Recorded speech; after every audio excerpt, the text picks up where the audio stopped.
Well, welcome everybody. We're branching out a little here, turning to some regional topics, but of course, Korea is still front and center in this grouping. And I have to welcome you all here today. Um, so today our conversation is about MIKTA, and if anyone remembers how the BRICS group got started, it was not a choice by the five nations, but a grouping named by an investment banker. The nations later saw value in banding together. They have set up a new development bank named the New NED, or New Development Bank, based in Shanghai with its first regional office in Johannesburg. Initial authorized capital stands at 100 billion. MIKTA, on the other hand, exists because its members wished it so. There is much good there, but the issue for MIKTA is finding areas where it can have influence and feel comfortable taking on contentious issues. So with that, I'll turn it over to our guests here. Gordon, would you like to start off? Certainly. For those of you who don't know me, my name is Gordon Flake. I'm the CEO of the Perth USAsia Center at the University of Western Australia. But spent a long time, 25 years in Washington, D.C., working very closely with Tom and Stephen in the Korea Society on many issues. So a deep and long affinity for Korea. Delighted to be joined by Stephen Smith, former Minister of Defense and Minister of Foreign Affairs in Australia, who serves on the board of directors for the Perth USAsia Center. And we're both here in town today for the American Australian Association event that I think you've seen in the media that's taking place here. So the protests that you see on the streets tonight are not because of us, but because of others who might be joining us on the boat this evening as that works out. But we're very fortunate to have Stephen with his long experience. He and I had a wonderful visit just last fall together in Korea. As for the topic at hand, MIKTA, for those of you who don't know what the acronym there, that is Mexico, Indonesia, Korea, Turkey, Australia. And so, as you might imagine, I've given quite a few speeches explaining MIKTA, and I have to start from the very beginning as to what it is. In this audience, particularly at the Korea Society, I thought it'd be useful to put it in the context of how this discussion takes place in Korea.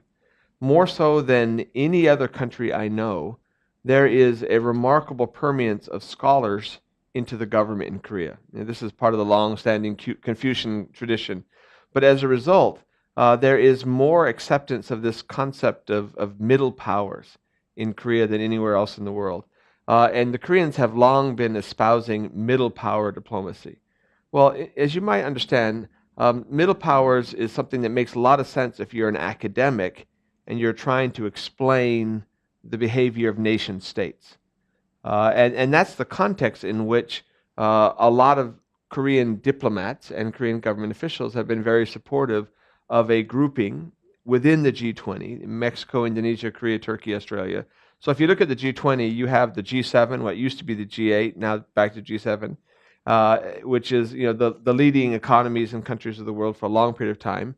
Then you have the BRICS, Brazil, Russia, India, China, South Africa, which are a reaction to, in some respects, the non-G7, anti-G7.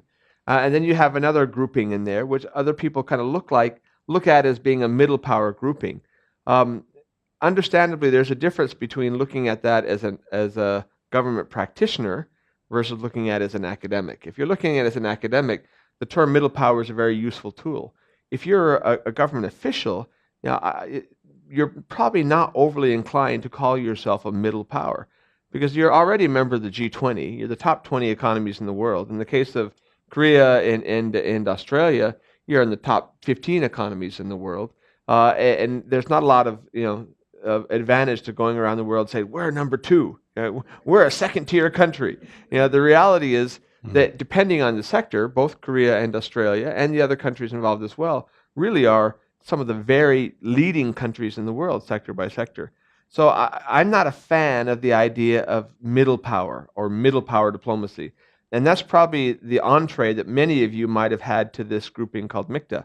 So while I don't like the idea of middle power diplomacy, I'm increasingly a fan of MIKTA as a grouping. And so I thought I'd just take 2 or 3 minutes, and then I'll keep my remarks short, to explain what it is.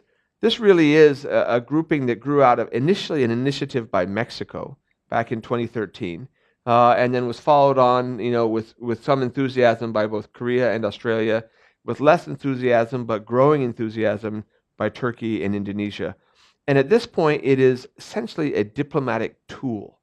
It is a grouping which is not formal. There's no secretariat. There's no formal agenda. What there have been foreign minister meetings on several occasions, usually taking place on the sidelines of already existing international meetings. And so, on the sidelines of the G20 and the sidelines of the UN General Assembly. And there have been a few other meetings on the side. But really, in a nutshell, what it is five very disparate countries. When I give you that grouping list to anybody else, the first response is obviously bewilderment. What do these five countries have in common? Because one is in Mexico, a largely Catholic nation. You've got two majority Muslim nations in Indonesia and Turkey. You've got another kind of Korea Christian/Buddhist nation in Korea.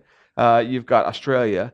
So let me just kind of outline a couple of points that I think kind of drive some idea of both their diversity and their similarities. They're geographically diverse. They're ethnically diverse. They're very diverse in terms of their historical backgrounds and their own national narratives. At the same time, they're very similar in terms of the size of their economies. They're all, again, within the G20, ranking from number 12 down to number 18. They're market, economies. They are very internationally engaged. And the way I describe them is they're all countries that give more to the international community than they take back. They're all countries that have capacity. And the way I like to describe them is they're all countries that actually have more influence globally than they do within their own regions. And so as a result of that, they have an advantage of grouping together to amplify their influence in the international community. Just to put it in the Korean context, all of you know the Korean proverb of being a shrimp among whales. Korea is forever stuck between Japan and China. In a Northeast Asia regional context, Korea will be the least influential power. But if you took Korea out and plopped it in the middle of Europe, Korea would be a major power. In the same context is true, Mexico, everybody here just thinks of it in the shadow of the United States, and their narrative is driven by U.S.-based problems like drug smuggling and other issues, when the reality is it is a very large and rich society in its own right, with a thriving economy, which again, placed somewhere else, would have a lot more influence than it does in the shadow of the United States. Turkey itself is straddling, the Europe and the Middle East. Indonesia has the opposite problem. It's the giant among the ASEAN nations, and yet it has the same vote in ASEAN in that consensus-based approach as does Brunei or Laos. And Australia is an interesting economy, a truly first-world economy, but based at the bottom of the Asia-Pacific, or as we like to say in Perth, the fulcrum point of the Indo-Pacific, but not fully in or out of that region itself. And so these countries all recognize that they have a shared advantage in strengthening the international system, in strengthening international norms and standards, in strengthening multilateralism, and working together as what they call themselves quite deliberately a force for good. And so they've been regular meetings, they've been regular joint statements. As of yet, it's not an organization.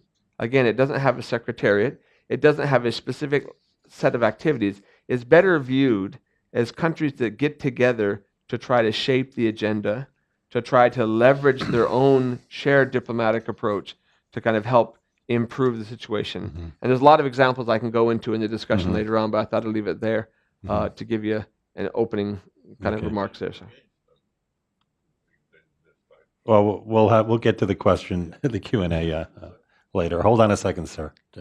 Right. So, Minister Smith, could you follow up on that and maybe elaborate on Australia's vision for this organization? I mean, you are a regional power, a global leader in many areas. How do you see Australia's role in this organization and this organization's future role in global affairs? Well, from an Australian perspective, I think it's worth. Gordon's given a very good exposition of MIKTA and how it began primarily, if not essentially, at Mexican urgings. But from an Australian perspective, if you look at the makeup of MIKTA, all of the countries involved are G20 countries, and that is of itself influential. But if you disaggregate and look at Australia's relationship with each of those countries, Indonesia, our closest neighbour, a deeply important relationship that Australia has with Indonesia.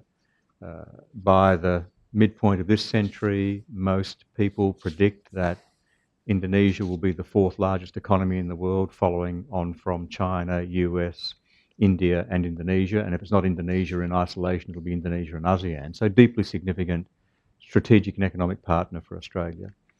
Turkey, our national Memorial Day, Anzac Day, is as a result of a disastrous campaign in Anzac Cove, as we call it, or Gallipoli, in Turkey. And so we have a deeply ingrained relationship with the Turks as a result of the First World War battle.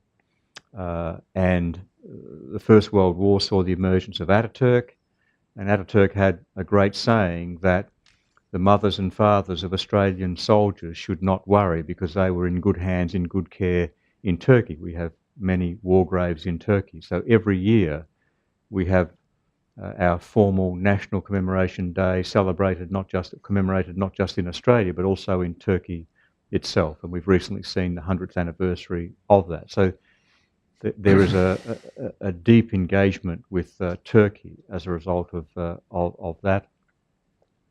Korea, most people are surprised, and the British refused to accept it factually, but Australia was the second country with troops on the ground in defence of Korea during the Korean War. The United States was the first, and Australia was the second, and the Brits were the third. But so as to ensure there's no loss of face for the Brits, at the United Nations Memorial in Seoul, the US flag is first, the British flag is second, and the Australian flag is third. And I always tell the curator when I'm there to change the order of the 2 and 3 flags. And so there is little known statistical fact is that there were more Australian casualties in the Korean War per capita than any other war that Australia has been engaged in. That may sound remarkable, particularly given the losses in World War I, but it's a statistical fact. And casualties, of course, is a form of art. It's fatalities and casualties. So Australia has had, again, as it does with Turkey, a relationship which starts with conflict and emotion. And Korea has always gratefully appreciated the support which Australia gave the Republic of Korea in those early days, but also that has been ongoing, and we fully support the Republic in its difficulties on the Korean Peninsula. So, for example, we led the investigation into the sinking of the Shonan some time ago. With Mexico, our relationship with Mexico, to be blunt about it, was nearly non-existent until the formation of the G20, when we suddenly discovered that we are both significant economies in significant countries. So when Mexico started the push to have a group, an informal group, which might grow to be something more formal, to talk about issues, identify things where we could advance a collective interest and advance international order and advance our own national interest, Australia was responsive to that. Responsive because, as I've detailed, good and long-standing and important relationships with 3 of the 4 other members, and a growing relationship through the G20 with Mexico. But why did Australia respond to such a suggestion? Well, there's an adage I use about Australian diplomacy, which is worthwhile using in this context. Australia, of course, we are an island country and an island continent. We're a large landmass continent, but we're a small population. So we have a population less than 25 million, and even the most impressive statistics don't see us having a population of greater than 35 million in the course of the first half of this century. So we're large landmass, small population, but a highly developed economy. We're in the top, not just in the G20, we're in the top 15, and depending upon which year it is, financial or calendar, we're either 14, 13 or 12. So we're comfortably within the G20. We're also, in terms of defence and military spend, we're comfortably within the top 15 defence and military spenders. So when people use the phrase, you might sometimes hear this phrase that Australia punches above its weight, which was a phrase that a former Prime Minister used to describe Australia's activities in the international arena. I've always believed that did Australia a disservice, just as the phrase middle power does a disservice to countries like Indonesia and Mexico and Australia. We're a G20 country and we should conduct ourselves accordingly. So because we're small population, large landmass, we've survived in an economic prosperous way by being two things, by being a great trading nation and an attractive place for overseas capital investment. Indeed, Korea is one of our larger direct foreign investors into Australia, and we have a very close relationship in terms of minerals and petroleum resources, particularly petroleum resources, liquefied natural gas and the like. But the adage which I use to, the Australian diplomacy adage which I use to reflect why Australia responded well to the approach is that, as a saying, you can do a lot of good just by turning up. And so Australia is always open to having a conversation with like-minded countries, like-minded people. Because we're small population, a rules-based international order works for us. So we've always been adherents to multilateralism and regionalism and finding international or regional institutions which enable us to do some good by turning up and having conversations about economic development or peace and security. So we're in on the ground floor on the United Nations with one of our foreign ministers, Everett, intricately involved in the Charter development. So we've always been a strong supporter of the United Nations. We've been an early mover in terms of association with regional organisations. So Australia was the first dialogue partner to ASEAN. We've also been an early mover with countries that we think are going to be important to our national interest. So a former Australian Prime Minister, Gough Whitlam, visited China and announced in China that Australia would adopt a one China policy, was widely ridiculed for doing that, and 2 weeks later upturned Richard Nixon and Henry Kissinger. So we've been an early mover in terms of regionalism and multilateralism. In the Indian Ocean, with the rise of India and the rise of Indonesia, we've been at the forefront of seeking to develop the regional architecture in the Indian Ocean called IORA, Indian Ocean Rim Association. Very immature. It may never end up being as effective or as concentrated as ASEAN, but it's a piece of regional architecture and we use it accordingly. There's a little-known security organisation in Europe called the Organisation for Security and Cooperation in Europe. When I was Foreign Minister, we became a dialogue partner of that organisation. People said, why would we do that? Well, there were some mutual interests that we had with NATO at the time and some mutual interests we had with the OSCE. But when, over the Ukraine, a Malaysian airline was shot down with multiple passengers on it, including from the Netherlands, Malaysia, but also from Australia, having a relationship with the OSCE enabled us to have a presence on the ground to repatriate bodies and the like. So the point I make about that obscurantis, in a sense, organisation is that it often always helps to have a relationship with a group or an organisation because you never know when it might not come in handy. So with MIKTA, what can we do? You've got 4 other countries, all in the G20. It gives us another excuse to have a conversation with those countries wearing a MIKTA cap. So it adds to the engagement that you have with those countries. It's growing a relationship with Mexico, but it's enhancing ongoing and existing relationships which have always been at a good level with Turkey, Republic of Korea, and with Indonesia. So multilateralism, regionalism, joining institutions, joining associations, collaborating with different groups has been an important part of the diplomacy of a small populated country, generally regarded as being far away. We now politely describe our geographic location as being at the fulcrum of the Indo-Pacific. For a long time, Perth in Western Australia on the Indian Ocean side of the continent, where I grew up and where Gordon now lives and works, was generally known for being the furthest capital city away from any other capital city. It's certainly the furthest capital city away from Washington, D.C. Some people say at this point in time that may well be an advantage. But our historic geographic isolation has also been a driving factor in the desire to constantly search out nation states with whom we can have a conversation in our own national interest and in the interest of international and regional prosperity, peace and security. It's fascinating background there. Getting back to the origins, Mexico. So in 2013, what was going on in the leaders in Mexico who were thinking of setting up MIKTA? Going on in their minds. This is at a time, I think it's fair to say, that American leadership in global affairs was already attenuating. A lot more uncertainty now.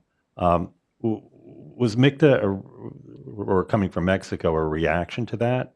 Was it a reaction to the rise of China in global affairs, particularly in global trade? I think every MIKTA country, one of its top 3 or 4 trading partners is China, it seems. What was going on in the broader realm of global developments, geoeconomics, that prompted Mexico to seek this grouping? So I accurately give Mexico credit, but you're well familiar with the saying that success has many fathers. You will find within the foreign ministry in Canberra individuals who will take credit for MIKTA for that initial vision. You will find in Korea individuals who will take credit for the creation of MIKTA. Essentially, it is an outgrowth of the G20. So if you think back to not 2013, but 2008 in the financial crisis, and the increasingly important role that the G20 played in 2009 and 2010 going forward, and as those meetings began to become regularized, there were cliques within the G20. And therein lies actually one of the really important potential roles, and already we're seeing signs of its success within MIKTA, and that is a bridging role. When the G7 says something, and the G7's been around for a long period of time, it has baggage. There is resistance inherently just down the street here in the United Nations. There's resistance inherently among the developing world because the G7 is perceived to have an agenda which benefits that system, which has put the G7 up at the top of the international order. The BRICS themselves are almost by definition baggage. They're a reaction to the G7, and they were formed specifically for that purpose. And so with those cliques in there, I think the MIKTA nations recognize that there was an important role for them to play, not bridging between BRICS and the G7, but bridging between the G20 and the rest of the world. So just if I posit it this way, if you can get Mexico, Indonesia, Korea, Turkey, Australia to agree upon something, it's very difficult for the G7 to oppose it.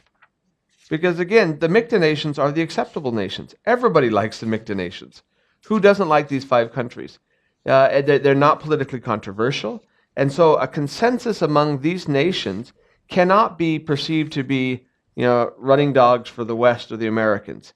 And it cannot perceive to be, an anti-Western, anti-American cabal like you might have in BRICS. As a result, it's acceptable to the G7, but it's also acceptable to the developing world. And so it is the MIKTA nations are very fond of saying that their diversity is their strength. And so I think it really wasn't the outgrowth of a specific incident in the international community, although if you're Mexico today facing an onslaught from the current United States president, you can imagine that they're probably ever more eager for fora like this to give them other outlets. But it really was an outgrowth of the G20, and it should be viewed as such. Okay. I agree with that. I agree with that analysis. I think in the last 15 to 20 years, I think the 2 most important international institutions that have developed have been the G20, raising the G20 from finance minister level to president and prime minister level. And secondly, from a Indo-Pacific perspective, the expansion of the East Asia Summit to include the United States and Russia. And the expansion of the East Asia Summit to include the United States was always going to carry the price of Russia going in as well. So those two arenas are now, in my view, the two most important organisational convening points for serious regional and international conversations about peace and security and prosperity. And I agree with Gordon that whilst officials in 5 countries might claim credit, that it really was arising out of the G20 and a realisation by Mexico that getting like-minded members of the G20 together in an informal sense might be able to enable some productive push through the G20. Right. And I mean, at first, when I think of these, well, particularly with the BRICS, it seems to be a reaction against the large American role in international affairs. But with MIKTA, each country's relationship with the U.S. is not under question, right? This isn't an organization that's seeking to maneuver in a neutral ground between the U.S. and, say, China or some other large power. Is that correct? Yeah. Yeah. Right. So it's not just a question of their relationship with the United States, but it's a question with their relationship with the international order. You're familiar with the concept of the post-World War II liberal international order. By liberal, we're not talking about politically liberal. You're talking about the systems that built in that.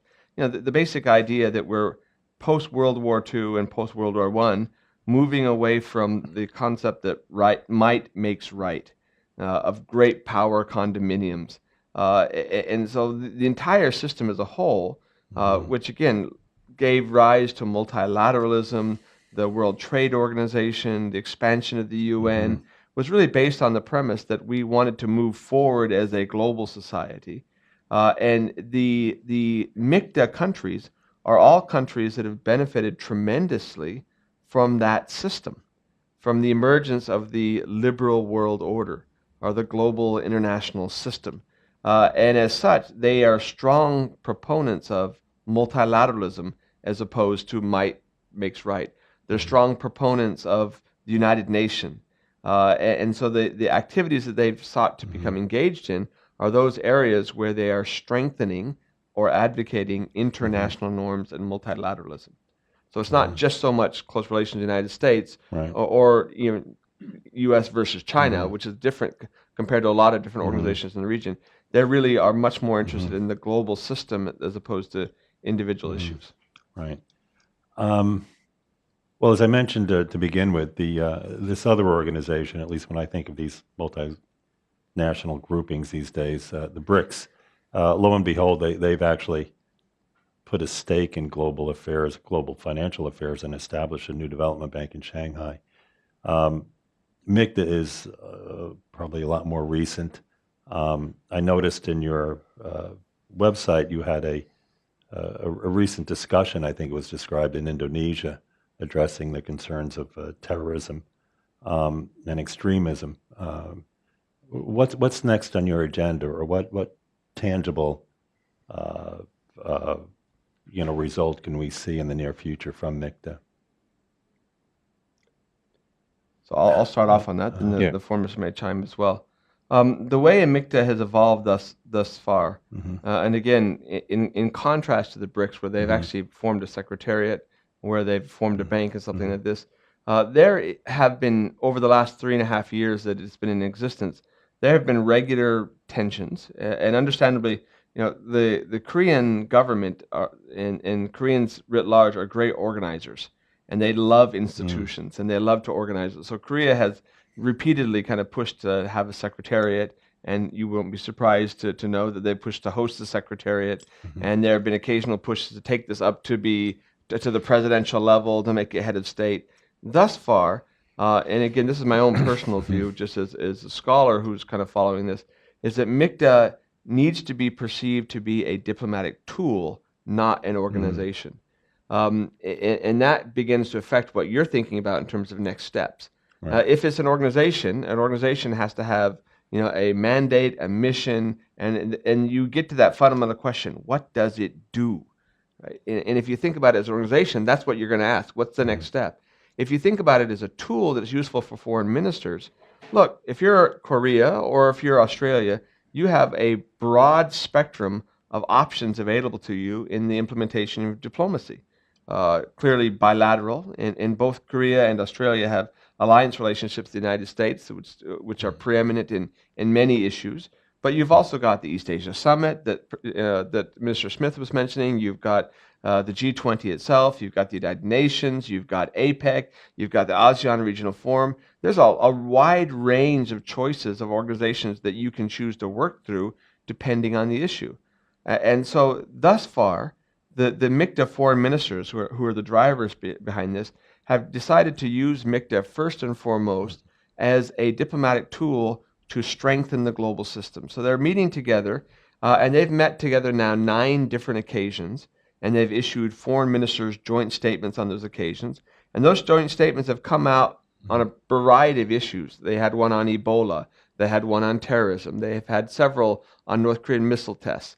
But they've all been focused on the maintenance of and the strengthening of international standards, international norms. As the grouping develops, and more importantly, as there's a rotating chairmanship for that year. So last year, 2016, Australia was the chair. So it started Mexico first, then it went to Korea, then went to Australia. This year, 2017, Turkey is the chair, and next year Indonesia will be the chair. And the idea is to keep rotating. They come up with themes that they want to work on and push on together. But really, it's going to be up to the foreign ministers in a rather ad hoc meeting where is it they want to land their combined, amplified moral clarity to advance the global discussion on an issue. Trying to turn MIKTA into an organization where there's a secretariat, where there's a formality, may well prevent all of those things that Gordon's spoken about from actually occurring. So you think about it. Of the 5 countries involved, all 5 are G20 members, 3 are in the East Asia Summit.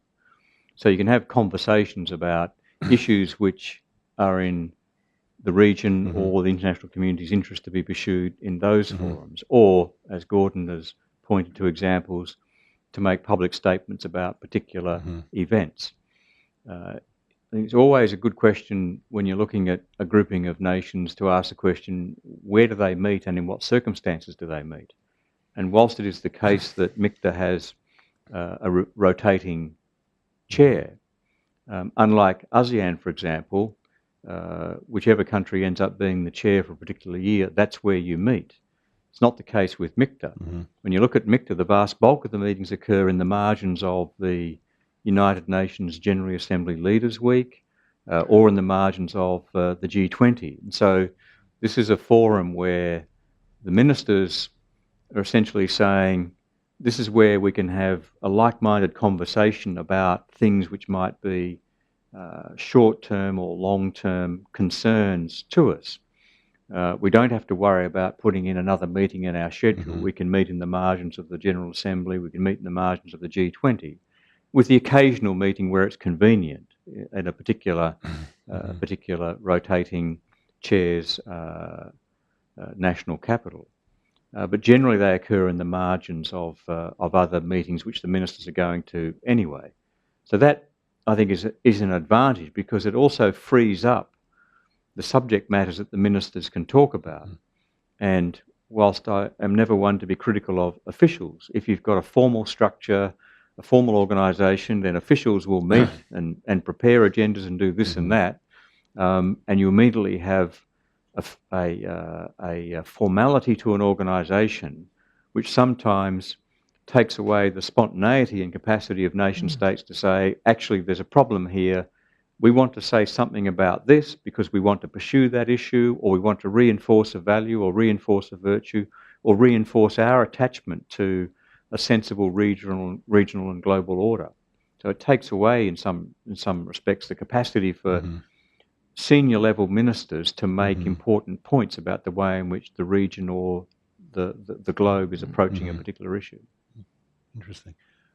Maybe I'll ask one more question and then we'll turn over. I'll open it up for general questions and answers. So Turkey has a chair this year. Is that what you just said? Last year, Turkey had a coup attempt. It just had an election that it resets the political process. I think adds clarity too. Is Turkey ready to engage in a full sense, or is its domestic issues will that prevent it from taking on the focusing fully on its MIKTA role? You want to start with that one? Yeah. I'll chime in. Well, from time to time, every country has its own internal difficulties. So we've seen in the Republic of Korea, for example, the first ever impeachment of a sitting president. So, and over the period of time that MIKTA has been developed, there's been changes of Australian prime ministers outside of an election process. Not that they've been coups, but they've been internal party changes of leadership, which has been not unique in Australia, but historically more rare than it occurring on a couple of occasions in the span of a half a dozen years. But generally, countries like Australia, Korea and Turkey can manage more than one thing at the same time. So I'm very confident that Turkey will discharge its obligations as chair in the course of this year. I think there's another point that can be made as well, which is if MIKTA had more formality attached to it, then already the MIKTA countries would be faced with questions such as, well, what are you doing in this formal organisation with Turkey? Do you support what's occurring in Turkey and the referendum changes? Are you worried about the coup attempts? Are you worried about some things which are occurring in Turkey? Those issues are not presented to or seized by MIKTA per se because of the, perhaps I could best describe it as because of the intellectual and diplomatic freedom which the loose association gives those constituent countries. A more formal structure might see the other membership groups having to respond to that, as we've seen historically in some instances in the Pacific Island Forum with coups in Fiji, or in ASEAN where particular individual countries run into difficulties over time. So Turkey can more than comfortably handle its obligations in the course of this year, just as Korea has been able to discharge any number of obligations in the course of a year where we've seen an historically constitutional precedent. Right. Let me just highlight one point on that. Thus far, if you look at the joint statements that have come out on MIKTA, they have, again, as I pointed out earlier, been focusing on the broader global system, the international system, as opposed to individual issues. And that is by design. As you might appreciate, the situation in Turkey is a concern. And there's no way to pussyfoot around that. That is a serious issue. And early on in the discussion around MIKTA, there was a discussion of shared values. You're not going to see a lot of discussion about shared values about MIKTA right now. So there's concerns there, there's no question, given what's happening in Turkey. But at the same time, if the issues that they're working on are really to do with the strengthening of the international system, Turkey still is a country with tremendous capacity. And given all the issues it's working through right now on refugees and what's happening in that region as a whole, a very important voice. And by lending their voice to issues, they still have the ability to help build and set that international consensus. There has been, at various times during the course of the first 3.5 years of MIKTA, voices who ask the question, what does our country get out of this? And so the attempt would be for a country like Indonesia to use MIKTA just to advance their own interests, or for a country like MIKTA to want to make sure you got a statement condemning the Gulanists or the coup leaders.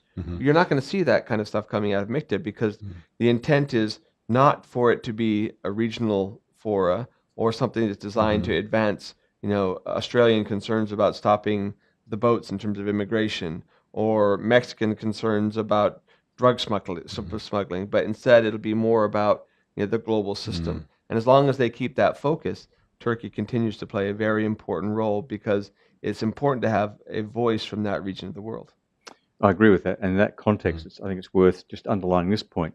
when you look at the MIKTA press releases or ministerial statements, yes, there are 2 or 3 that relate to Korea, but the object of the statement by the ministers was not to, in a self-serving way, advance Korea's interests. It was to make points about the global international system.